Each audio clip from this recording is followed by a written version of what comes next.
I'm a huge fan of the countdown shows, whether they be year-end reviews where we look at the top stories. Oh, wait, that's what we're going to do today. Or if you're Casey Kasem, we're not going to stop until we reach the top. So today on the MTOM podcast, we are going to talk about the most viewed stories on Market to Market in 2025. What does that mean? Well, I'm just going to go off views.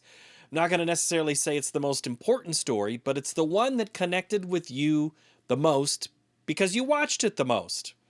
Popularity wins in this situation. So, I'm going to share a couple of stories, going to show you the full stories, and then next week, we're going to talk about the most listened to podcasts and some of the other most watched videos on our website that weren't stories. How's that for a tease? So the next 2 weeks, we're going to look back. You know, some years we've collected the team, we've talked about the biggest stories that are happening in any given year. This year, it's pretty much just one topic.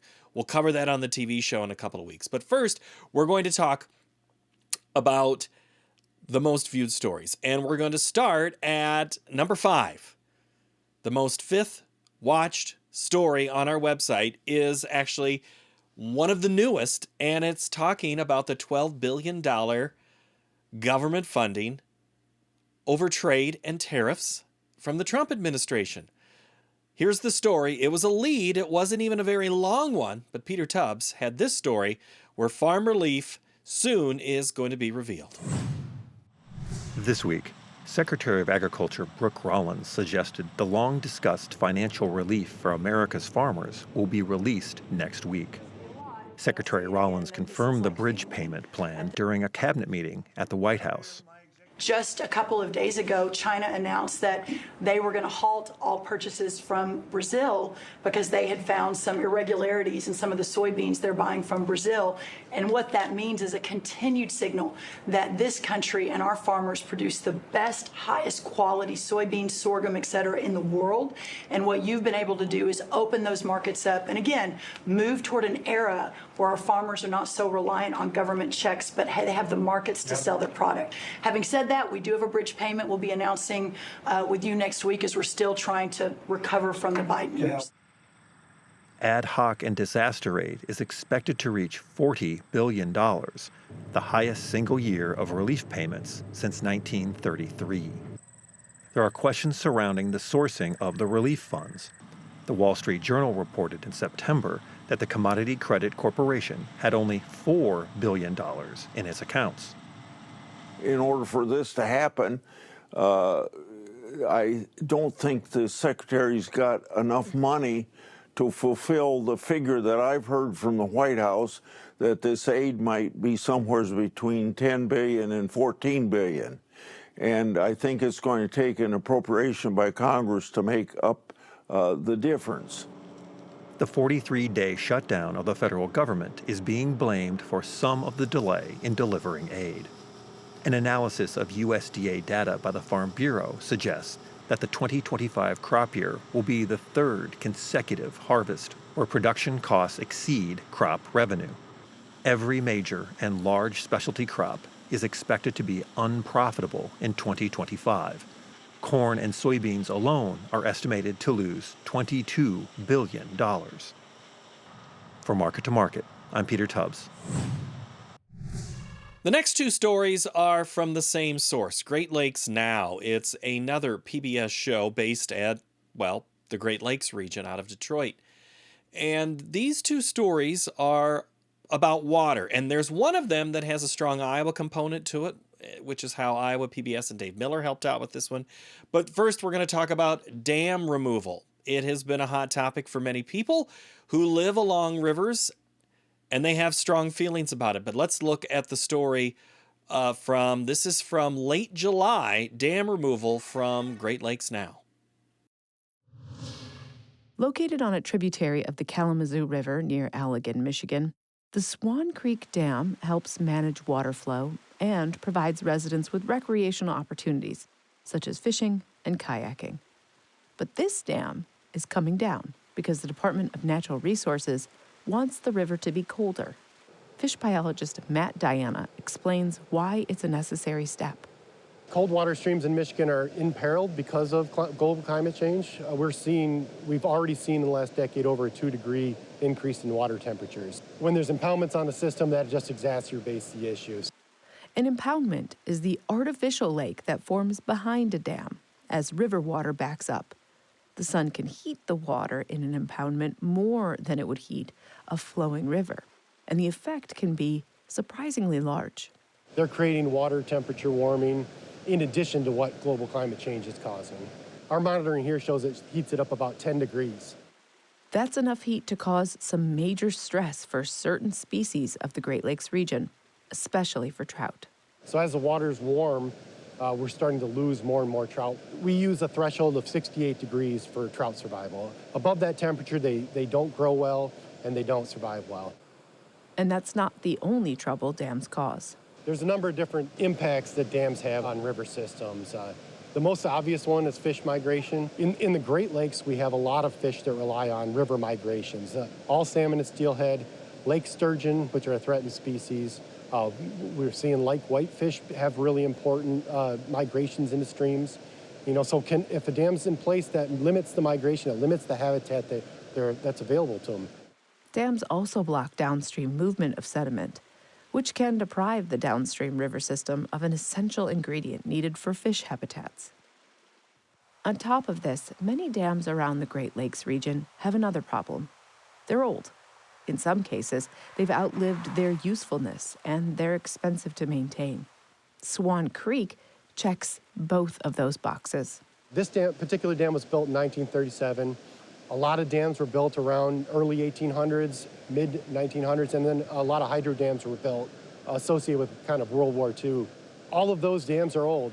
The concrete used, the construction used are usually 50-year type construction. So most of them are past their living lifespan.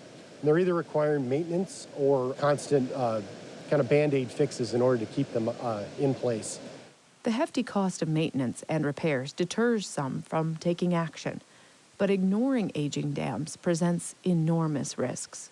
When older dams aren't maintained, a breach or a total failure can occur, and that can spell disaster to the surrounding area. There it goes. There it goes. Midland, Michigan's a good example of a dam failure and the kind of impacts that happen when a dam fails. Breaking news coming from Michigan this morning. The 2020 failure of the Edenville and Sanford dams in Midland resulted in over $250 million in property damage and extensive harm to the fishery. To help prevent disasters of this scale and defend against climate change, a wave of dam removal projects is happening right now in Michigan and across the U.S. As these dams age, they're really not serving a purpose other than creating an impoundment. And so we're looking at opportunities when these dams age. Instead of repairing them, there's a lot of money out there to do things like removals through grant programs and state-funded programs to try and improve fish habitat. A recent influx of state and federal money allows the DNR to remove more dams than previously financially possible. The DNR prioritizes dam removals in a number of different ways. One way we prioritize it is by the risk of the existing dam. Dams are rated as high to low risk based on what would happen if they failed. So a dam in a city might be more high risk because if it failed, it could flood houses and even cause loss of life. So those become high priority dams from a safety aspect. The DNR prioritizes low-risk dams based on how big of a boost the fishery will get from removing them. So one factor that we use is how many miles of stream is a dam blocking off from fish migration. So in this case, we could remove a dam and open up 40 miles of stream that fish moving upstream couldn't access in the past. 20 miles upstream of the Swan Creek Dam is where the Otsego Township Dam was removed in 2016. Returning this stretch of the Kalamazoo River to its natural state. This dam was removed because it was failing and because it had contaminated sediments behind it. So if it failed, we would have had contaminated sediments go downstream. Since removal of the dam, researchers from Western Michigan University routinely monitor the area.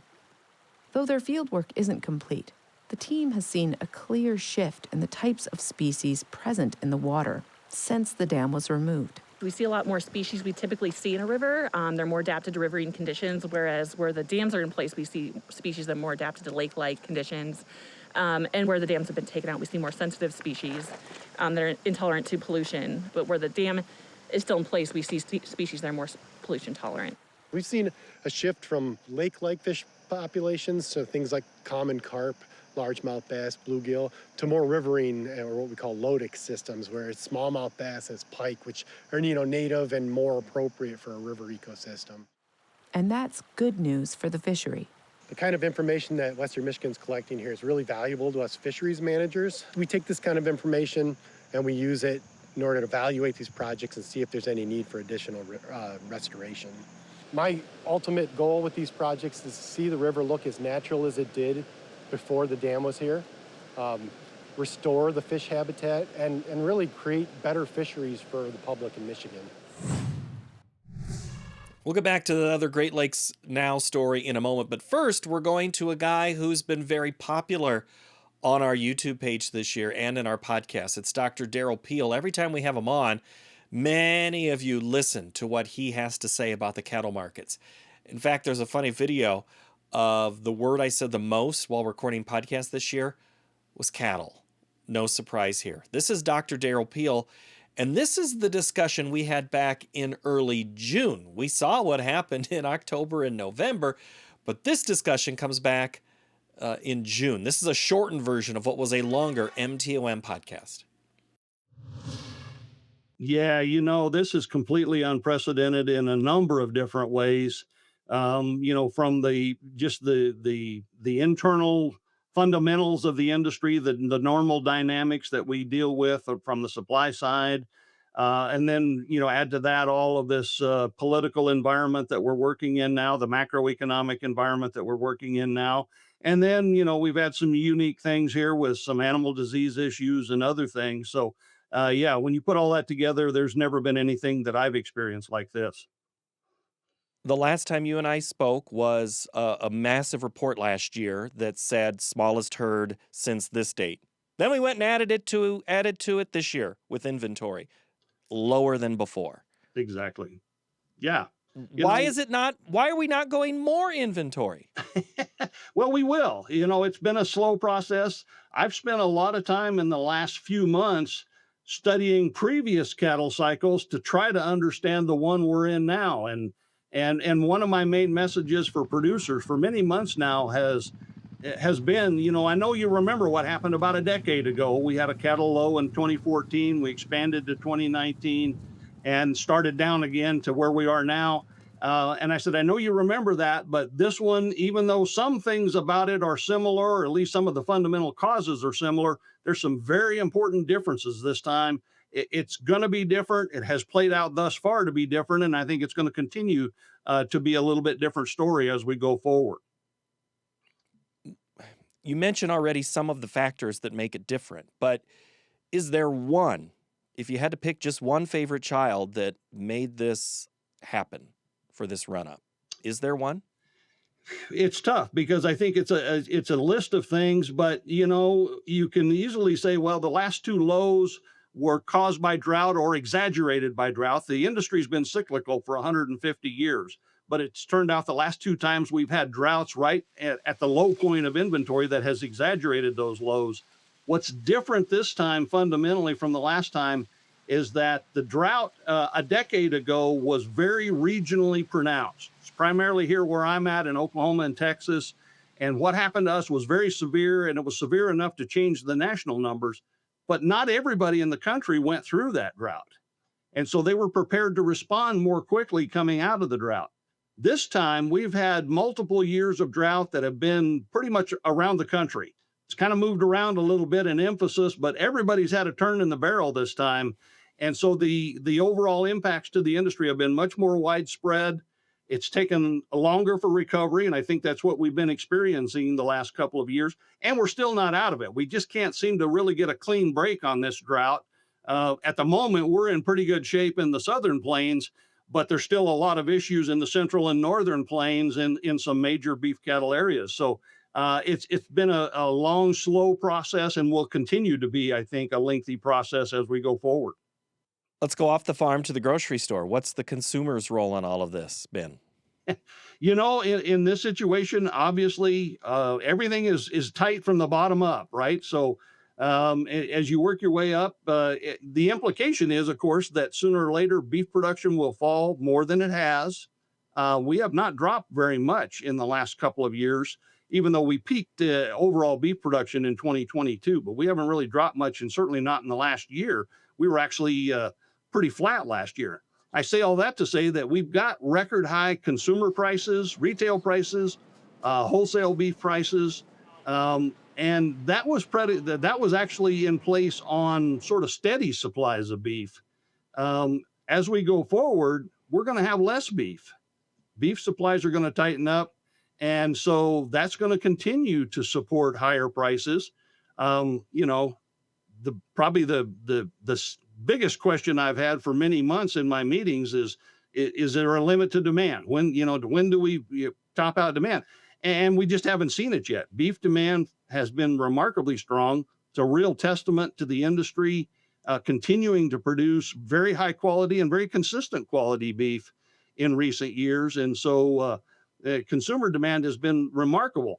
As we go forward with a tighter supply, we're going to continue to see higher prices. I think, I don't think there's any real relief for consumers for the foreseeable future in this thing, because we've actually got to make things tighter as we start the rebuilding process. When we save heifers and pull them out of the feeder supply side of the industry, then we're going to make the beef part of this, the retail part of this, even tighter for quite a few months. Eventually, of course, we lead to higher production. That's a couple of years at least down the road. As we've said, the supply fundamentals are just extremely bullish right now, extremely tight, and going to get tighter because of the normal dynamics of rebuilding the industry. And consumer demand has been stellar up until now, somewhat surprising. Honestly, I've looked for problems for a couple of years. We just haven't seen it. Now back to Great Lakes Now and a story about water. There's no water in this picture that you see behind me, but the term swamp buster really resonated with many of you. The comments on this, both on our Facebook page as well as YouTube, were plentiful, and people had lots of opinions about swamp busting. David Miller helped put together a little bit of this story along with Great Lakes Now from Detroit PBS. Here is that story. John Gilbert is a fourth-generation farmer. He and his brother Greg raise hogs, beef cattle, and soybeans on 800 acres of land in Hardin County, Iowa. In this era, when we have virtual this and virtual that and virtual just about everything, the land is probably one of the realest things we have. And it is really something we need to be cherishing because, quite frankly, all life on Earth depends on how well we look after our soils. Nearly 120 miles to the east, Steve Besler and his wife Ellie Gadet own a farm near Worthington, Iowa. I grew up on my family's farm, about 20 miles southeast of here. It's something I've always loved. My first task as a kid was to pick eggs. And from there, we went to bottle feeding calves. We dairy farmed and raised hogs growing up. Farming's been in my blood, and it's thick as can be. So there's no getting the farming out of me. It's safe to say that for Steve, Ellie, and the Gilbert brothers, farming is a way of life. But there's a pending court case that could impact their way of life by stripping away what many environmentalists consider to be the last guardrail against the destruction of precious wetlands. The case is CTM Holdings LLC versus USDA, and the guardrail is a provision in the U.S. Farm Bill called Swamp Buster. Katie Garvey is an attorney with the Environmental Law and Policy Center in Chicago. She's intervening in this case, representing Iowa farmers. I don't have any reason to doubt that the plaintiff feels genuinely and subjectively aggrieved that he's not allowed to do whatever he wants with his land and get free money from the government. But that is not a legally cognizable injury. We might call that feelings, we might call that opinions, we might call that entitlement. it's not a legal injury. Jim Conlon, a hedge fund manager in suburban Chicago, is challenging Swamp Buster by suing the federal government. His investment firm, CTM Holdings, owns more than 1,000 acres of farmland in Iowa. The land at the center of this court case is a 72-acre parcel near the small town of Delaware, Iowa, population 140, which Conlon rents out to a local farmer. About 9 acres of that land are considered wetlands. Under the Swamp Buster provision, the USDA pays Conlon in the form of subsidies for not plowing those 9 acres. Conlon argues that the Swamp Buster provision is unconstitutional. And the reason I say that is because the federal government prohibits it from being used for anything that has any economic value at all. You can't farm it, you can't build on it, you can't clear it, take the stumps out of it, and the underlying land is probably worth $20,000 an acre if you could. It's worth zero, it's actually worth less than zero. But Swamp Buster is purely voluntary. So why doesn't Conlon just opt out of the program? You couldn't participate in any of those programs. That would make it difficult for a farmer to rent that land because the federal government's involvement in agriculture is pervasive. It's difficult for a farmer, a renter, for example, to operate without USDA supports. Conlon maintains that the 9 acres of wetlands on his property are not always wet and are not connected to any other body of water. I've never met an actual real farmer that has anything good to say about the wetland laws and regulations. They despise them. I don't know who the hobby farmers are that are near there or what environmental groups they're part of. But if you interviewed 100 farmers in Iowa of various sizes, I don't think you could find one out of that typical 100 that would share that view.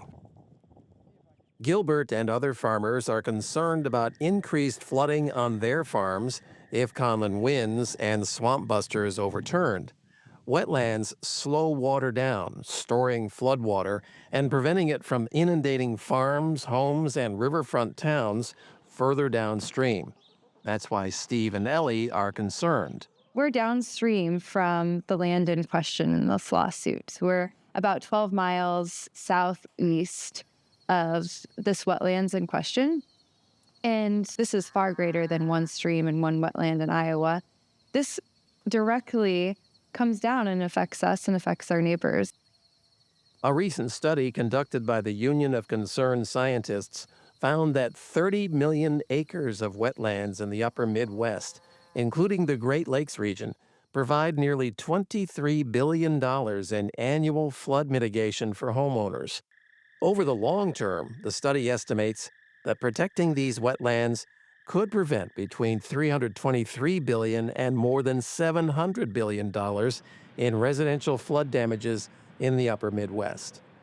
But for Conlon, this case comes down to the rights of landowners.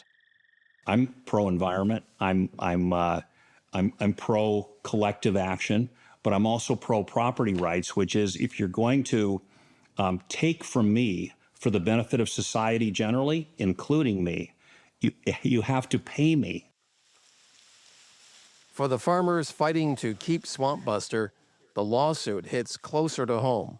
Those of us who work the land, we leave footprints and shadows on the land. You know, the ethic we have, the relationship we have with the land is totally foreign to a lot of the outside people who are coming in and basically prostituting the land. On May 29, 2025, a federal judge ruled against CTM Holdings. CTM said they planned to appeal, but no appeal was filed before the July 28th deadline.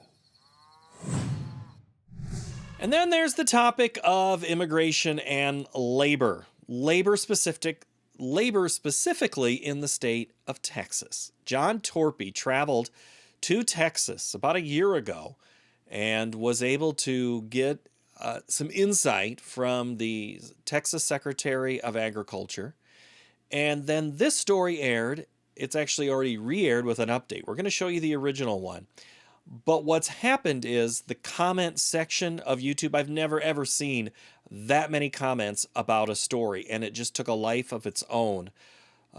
Remember, if you do engage in our conversations online, please be respectful of your friends and neighbors. Have good discussions. That's fine. If you swear, we're going to hide it.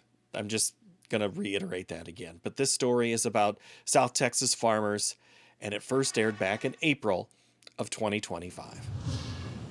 Sun-drenched fields along the banks of the Rio Grande River provide the landscape South Texas farmers need to grow citrus and green leafy vegetables for consumers across the country. But a steady, reliable labor source that is paramount to bringing South Texas commodities to market is in short supply, and many growers are worried their crops and their profits will be left to wither in the field. We can grow anything we want in South Texas, right? We're only one of 3 places in all of the United States that can grow fruits and vegetables in the dead of winter. Right? Galeazzi is the president and CEO of the Texas International Produce Association, an advocacy organization for foreign and domestic produce operations in Texas. Galeazzi believes farmers struggling to find crews to work in the fields of South Texas is directly related to harvesting the specialty crops particular to this part of the country.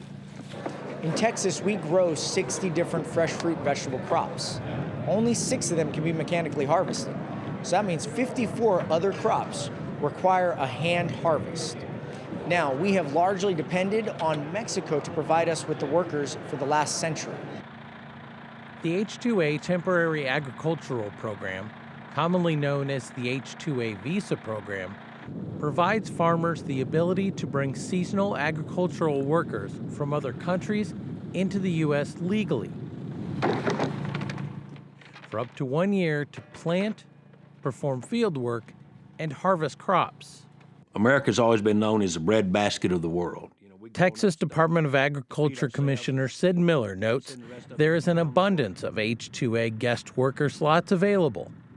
But it's the harsh financial penalties for hiring illegal workers which has decreased the number of undocumented individuals entering the United States. We have a guest worker program, a legal migrant worker program, which is what we should have. We had about 78,000 slots, okay? So we could get 78,000 workers up here to harvest our crops on a temporary basis. Since then, now we have almost 400,000 slots. So we've got 400,000 legal migrant workers up here. So that's 300,000 less illegals that we need. Overseen by the U.S. Department of Labor, the program helps producers meet their operational needs at critical times during the growing season. However, some growers have discovered navigating the ins and outs of the program can be time-consuming and expensive. The agencies who arrange for some work crews also pay thousands of dollars per guest worker between application fees and day-to-day expenses.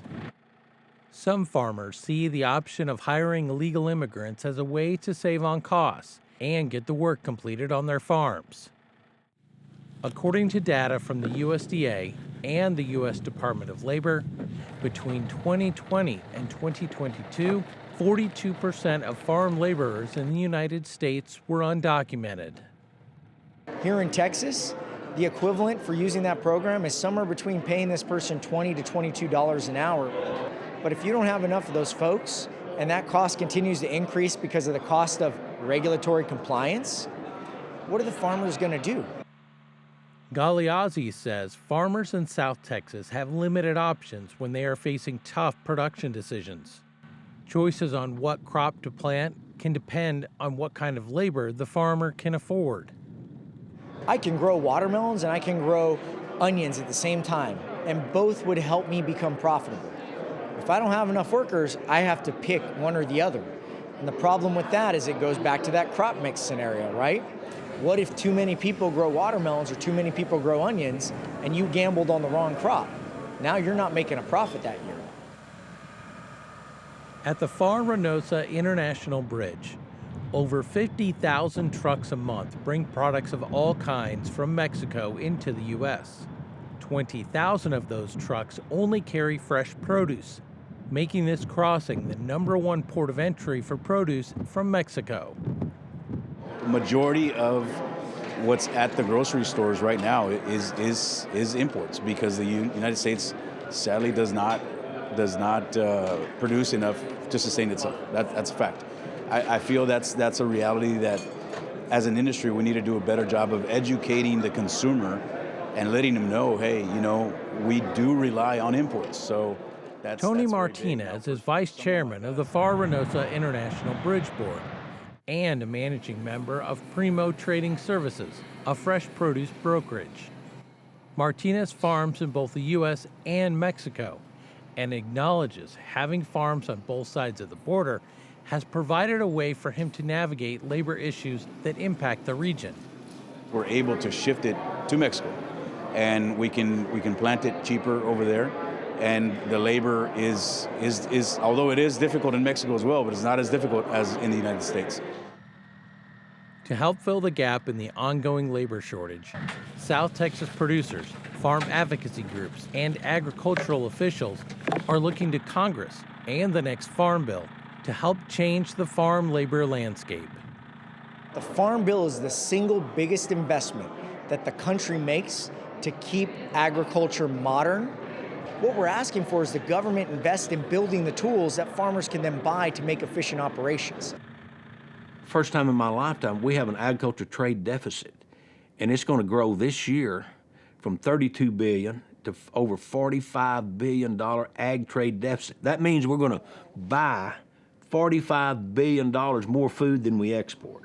Now, we can't sustain ourselves. If we're dependent on some foreign power to feed and clothe us, that's when we're in jeopardy of losing all of our freedom. So that has to be turned around. That's going to have to be a focus, and that's not going to be easy to win those customers back. For Market to Market, I'm John Torpy.